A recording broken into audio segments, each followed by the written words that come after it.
Desde aldeas donde las familias duermen abrazadas al ganado para no morir congeladas durante las noches, hasta templos donde niñas de 4 años son veneradas como diosas vivientes y no pueden tocar el suelo durante años, pasando por comunidades que han desarrollado pulmones sobrehumanos para sobrevivir donde el oxígeno es la mitad del normal. Nepal es un país donde cada día de vida ordinaria desafía los límites de lo que consideramos posible. En esta nación suspendida entre las nubes más altas del mundo y los valles más profundos de Asia, más de 30 millones de personas han aprendido a existir en condiciones que convertirían la supervivencia básica en una hazaña heroica para cualquier forastero.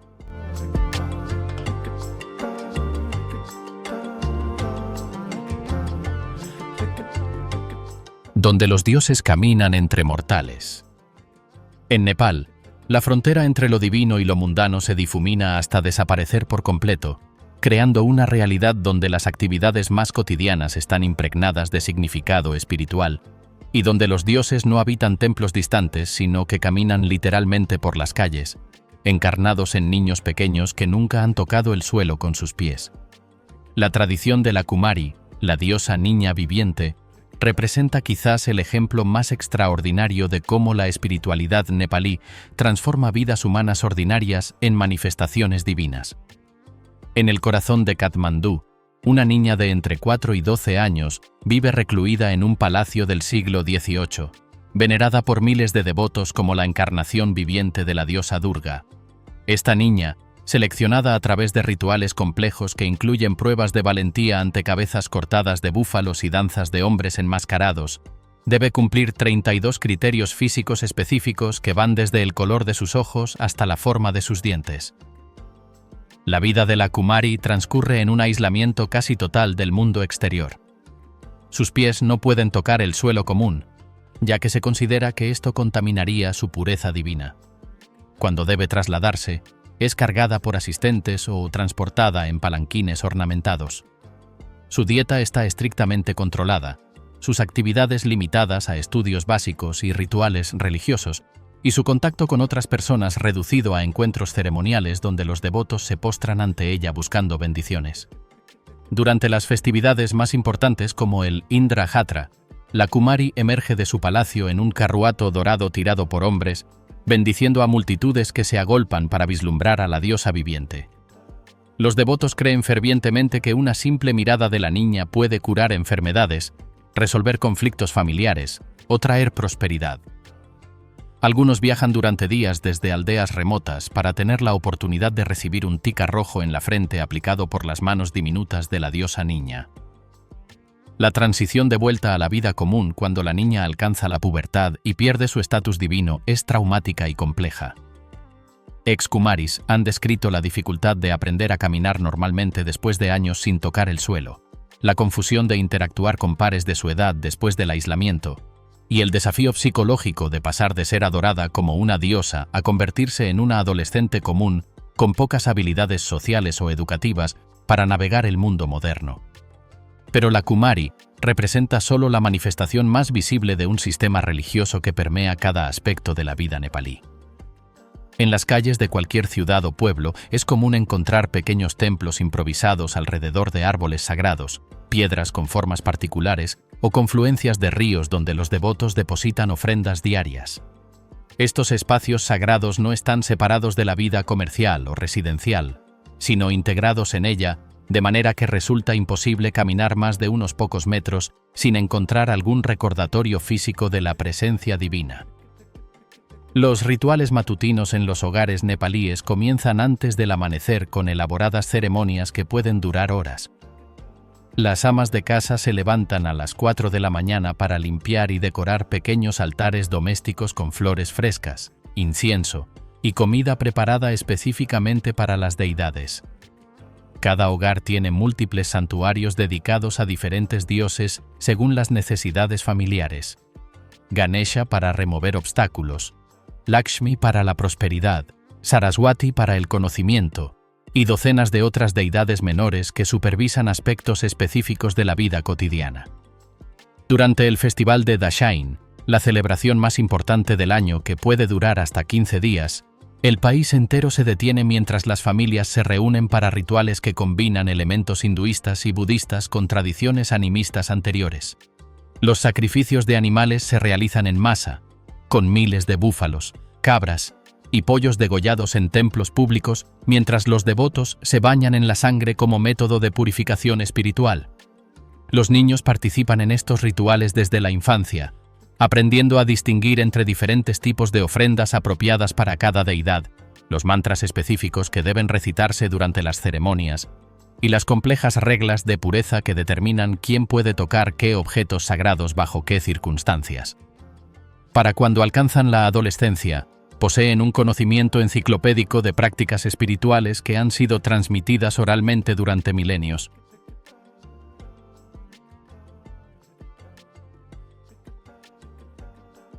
Sobrevivir en el techo del mundo. En las altitudes extremas del Himalaya nepalí, donde el aire contiene menos de la mitad del oxígeno disponible al nivel del mar, comunidades enteras han desarrollado adaptaciones fisiológicas y culturales que les permiten no solo sobrevivir, sino prosperar en condiciones que representan los límites absolutos de la habitabilidad humana. Los Sherpa, cuyo nombre se ha vuelto sinónimo de resistencia sobrehumana en el montañismo mundial, han evolucionado durante generaciones para funcionar eficientemente en altitudes que incapacitarían o matarían a la mayoría de los seres humanos. Sus corazones bombean sangre más densa en hemoglobina, sus pulmones extraen oxígeno con una eficiencia extraordinaria y sus músculos funcionan con niveles de oxigenación que provocarían desmayos en personas no adaptadas. Estas no son simplemente ventajas temporales obtenidas a través del entrenamiento, sino modificaciones genéticas permanentes desarrolladas a lo largo de milenios de vida en las alturas. En aldeas como Namche Bazar, ubicada a 3.400 metros de altitud, las familias Sherpa han construido un centro comercial próspero basado completamente en la industria del montañismo extremo. Durante la temporada de escalada del Everest, entre marzo y mayo, la población de la aldea puede multiplicarse por 10, mientras expedicionarios de todo el mundo pasan semanas aclimatándose antes de intentar alcanzar la cumbre más alta del planeta. Los Sherpa locales se convierten en guías, portadores, cocineros y técnicos de equipo especializado, arriesgando sus vidas repetidamente para facilitar los sueños montañistas de extranjeros ricos. Pero la realidad económica de esta industria revela disparidades brutales que ponen en perspectiva el valor de la vida humana en diferentes culturas. Mientras que un montañista occidental puede pagar entre $30.000 y $100.000 por una expedición al Everest, un Sherpa experimentado que arriesga su vida cargando equipo hasta el campo base puede ganar entre $3.000 y $5.000 por toda la temporada. Los Sherpa realizan múltiples ascensos para establecer cuerdas, transportar oxígeno y rescatar montañistas en dificultades, exponerse a condiciones que han causado la muerte de cientos de sus compatriotas durante las últimas décadas. Las estadísticas de mortalidad entre los Sherpa son escalofriantes. Tienen una probabilidad 10 veces mayor de morir durante una expedición que los montañistas extranjeros que guían. Avalanchas, caídas en grietas glaciales y edema pulmonar de altitud cobran vidas regularmente, dejando viudas jóvenes con niños pequeños en comunidades donde las opciones económicas alternativas son virtualmente inexistentes.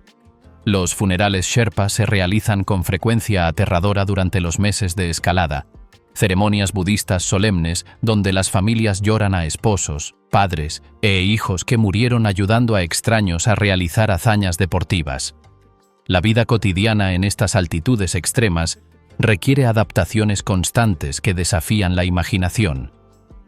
El agua hierve a temperaturas más bajas debido a la presión atmosférica reducida, haciendo imposible cocinar adecuadamente ciertos alimentos y complicando tareas básicas como preparar té o esterilizar utensilios.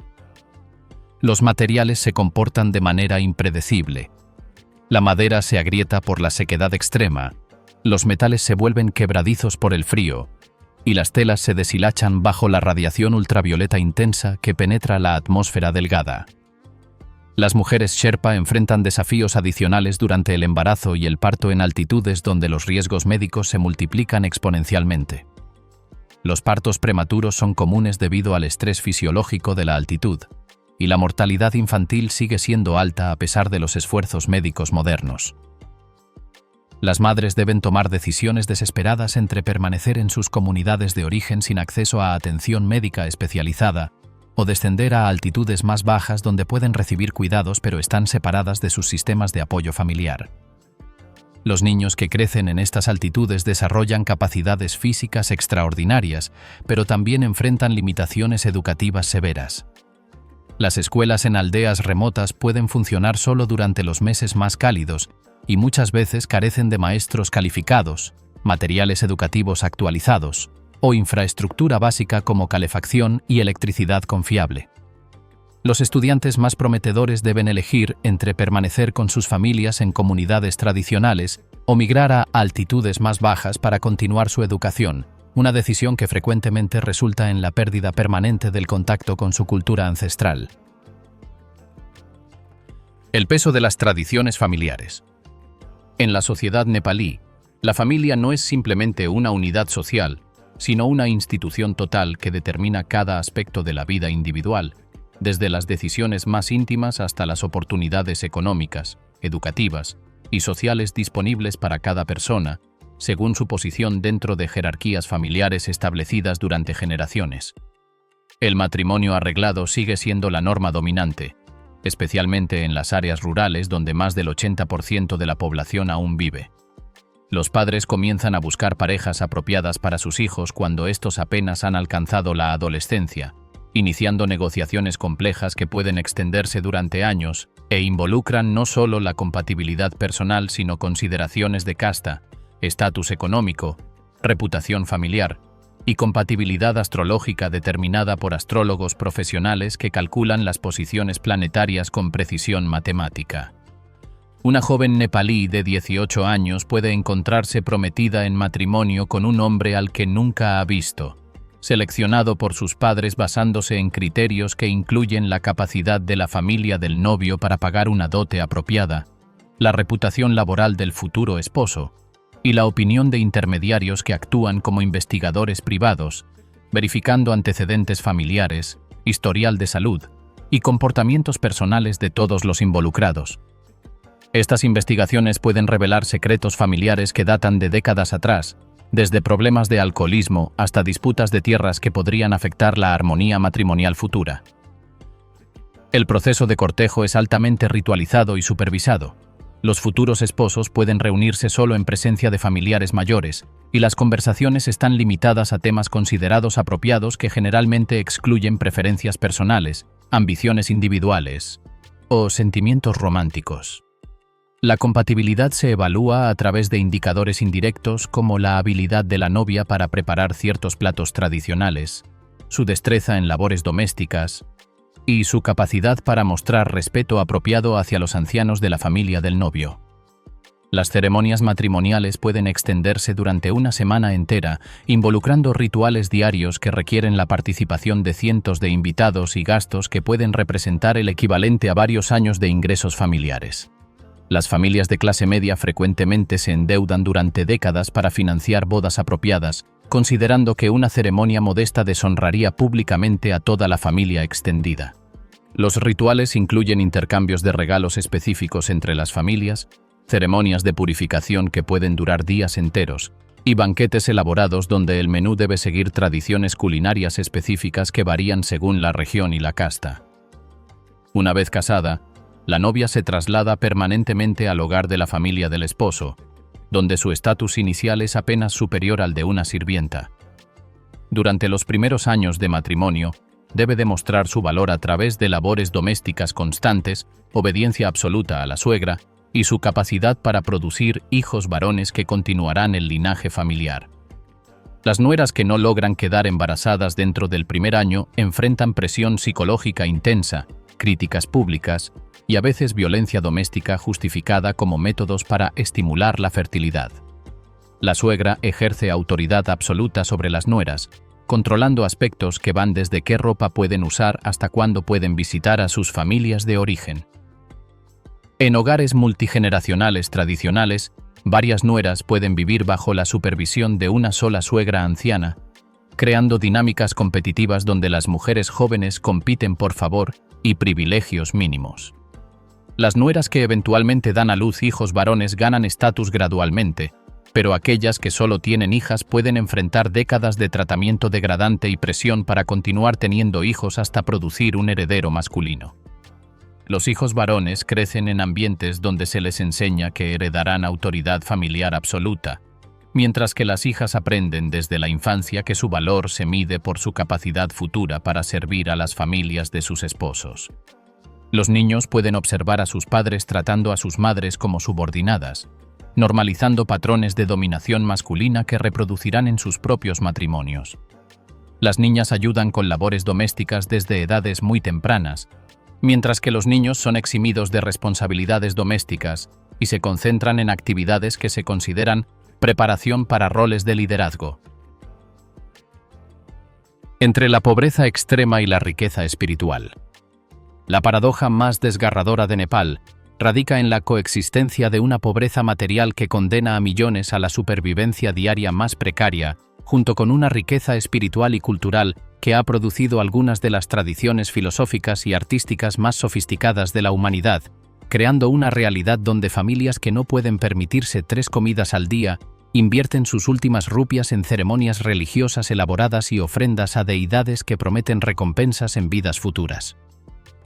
En los barrios marginales que rodean Katmandú, conocidos localmente como Basti, más de 1 millón de personas viven en condiciones que desafían descripciones civilizadas. Las casas, construidas con láminas de metal corrugado, bambú y lona plástica, se apiñan en espacios tan reducidos que las familias duermen por turnos porque no hay suficiente espacio para que todos se acuesten simultáneamente. Durante el monzón, el agua contaminada inunda regularmente estos asentamientos, mezclando aguas residuales con agua potable y creando condiciones ideales para epidemias de cólera, hepatitis y fiebre tifoidea.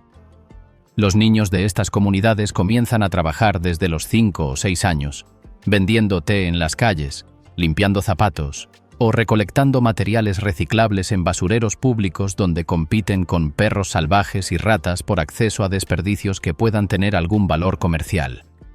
Sus manos pequeñas son particularmente valoradas en fábricas de alfombras donde trabajan 12 horas diarias tejiendo nudos microscópicos que eventualmente adornarán casas de clase media en Europa y América del Norte.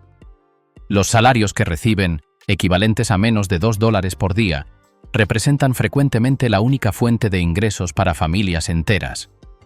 Las madres en estos barrios enfrentan decisiones imposibles entre alimentar a sus hijos o enviarlos a la escuela, ya que los costos de uniformes, libros y transporte pueden representar más del 50% de los ingresos familiares totales.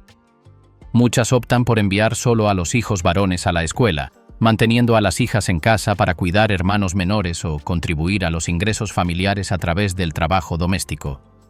Esta decisión práctica perpetúa ciclos de pobreza femenina que pueden extenderse durante generaciones.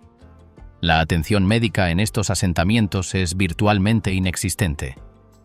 Los hospitales públicos están sobrecargados y frecuentemente carecen de medicamentos básicos, mientras que la atención privada cuesta más de lo que estas familias ganan en meses enteros. Las mujeres dan a luz en casa sin asistencia médica, y la mortalidad infantil sigue siendo comparativamente alta. Los ancianos enfermos son frecuentemente abandonados porque las familias no pueden costear tratamientos, y es común ver personas muriendo lentamente de enfermedades completamente tratables en países con sistemas de salud funcionales. Pero incluso en medio de esta miseria material absoluta, estas familias mantienen altares domésticos elaborados donde ofrecen diariamente flores, incienso y comida que podrían consumir ellos mismos. Una madre que no ha comido en 2 días para que sus hijos puedan desayunar algo de arroz con dal, seguirá levantándose antes del amanecer para realizar pujas complejas, creyendo fervientemente que su devoción religiosa eventualmente mejorará las circunstancias familiares a través de intervención divina o mejor karma en vidas futuras. Durante festivales importantes como Dashain, estas familias empobrecidas se endeudan para comprar ropa nueva, preparar comidas especiales y realizar sacrificios de animales que representan gastos equivalentes a meses de ingresos. Los prestamistas locales, conocidos como sahus, ofrecen créditos con tasas de interés que pueden superar el 300% anual, sabiendo que las familias desesperadas aceptarán cualquier término para poder participar apropiadamente en las celebraciones religiosas que definen su identidad cultural. El trabajo infantil en Nepal toma formas que van más allá de la simple necesidad económica, convirtiéndose en sistemas de explotación que perpetúan ciclos de pobreza intergeneracional. En las fábricas de ladrillos que rodean el valle de Katmandú, familias enteras trabajan en condiciones de servidumbre por deudas, donde los padres han hipotecado el trabajo futuro de sus hijos para cubrir emergencias médicas o gastos ceremoniales. Los niños de 8 o 9 años cargan ladrillos que pesan tanto como ellos mismos durante 12 horas diarias, desarrollando deformaciones espinales permanentes y problemas respiratorios causados por la inhalación constante de polvo de arcilla. En las canteras de piedra de las colinas circundantes, niños tan pequeños que apenas pueden levantar los martillos rompen rocas manualmente para crear grava utilizada en construcción.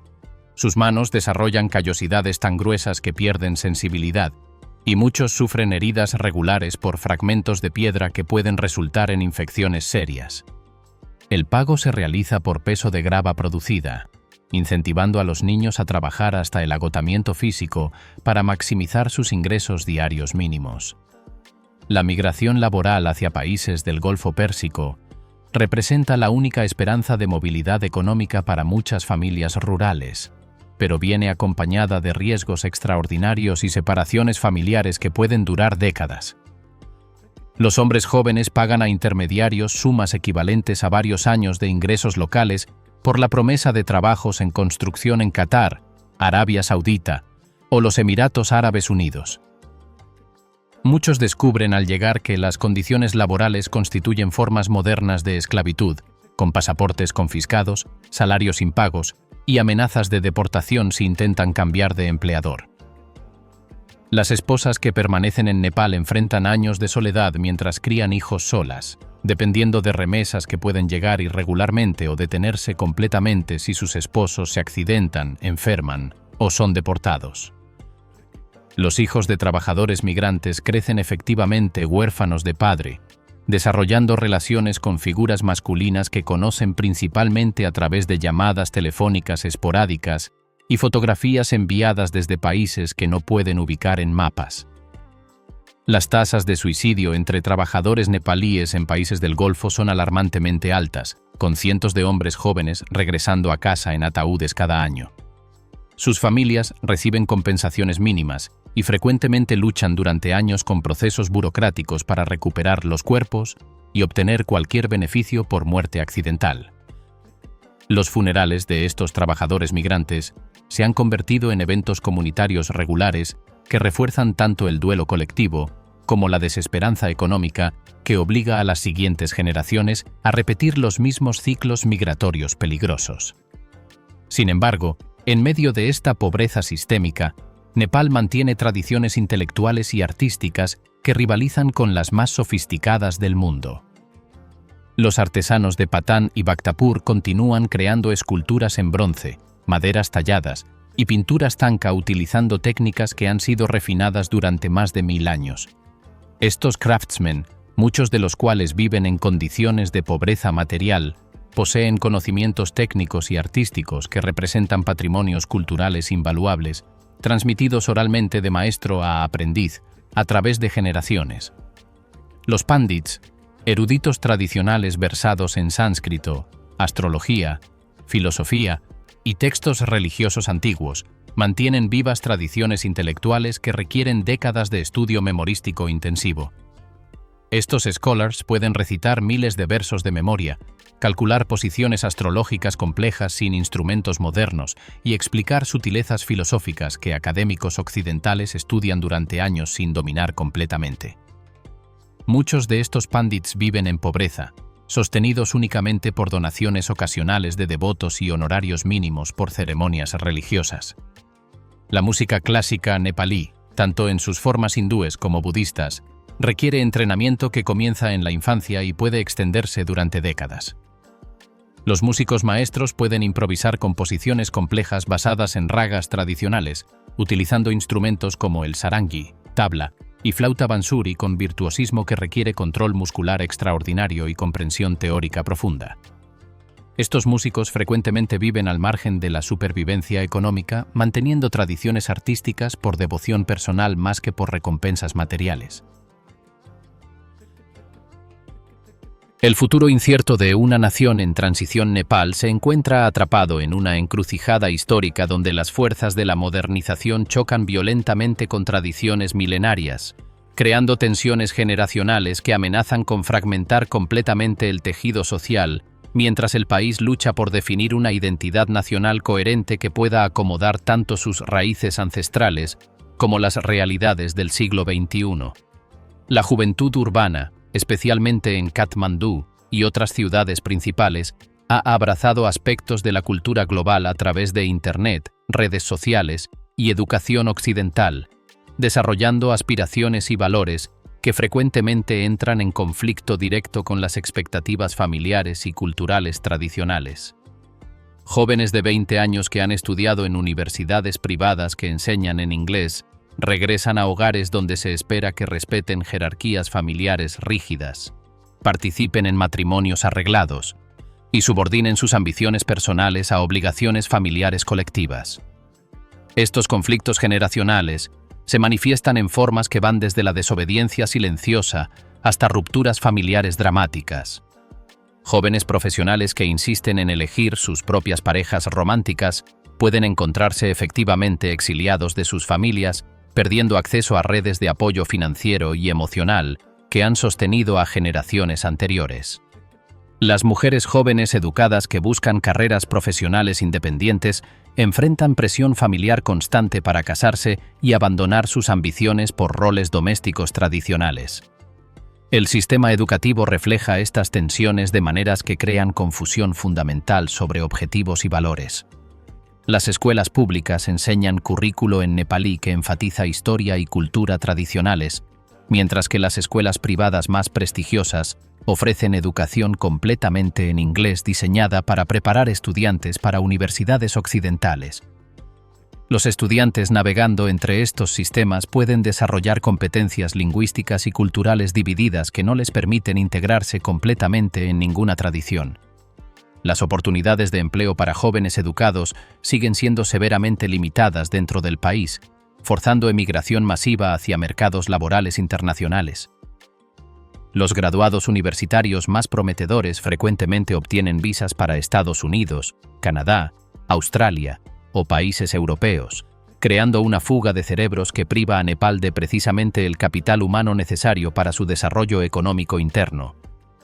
Esta emigración de talentos perpetúa el subdesarrollo nacional mientras satisface necesidades económicas individuales. El cambio climático está afectando a Nepal de maneras que amenazan la viabilidad fundamental de comunidades rurales tradicionales. El derretimiento acelerado de glaciares himalayos está alterando patrones de disponibilidad de agua que han sostenido agricultura de subsistencia durante milenios. Comunidades que han dependido de fuentes de agua glacial predecibles descubren que ríos que han corrido constantemente durante generaciones ahora se secan durante partes del año, forzando abandonos de aldeas ancestrales. Las temperaturas cambiantes están permitiendo que enfermedades tropicales se extiendan hacia altitudes que previamente estaban protegidas por el frío. Malaria, dengue y otras enfermedades transmitidas por vectores están apareciendo en regiones montañosas donde las poblaciones locales carecen de inmunidades naturales y sistemas de salud preparados para tratar estas condiciones. Los ancianos que han vivido toda su vida sin enfrentar estas amenazas se encuentran vulnerables a patógenos completamente nuevos. Nepal enfrenta un futuro que requerirá navegación cuidadosa entre preservar identidades culturales valiosas y adaptarse a realidades globales inevitables.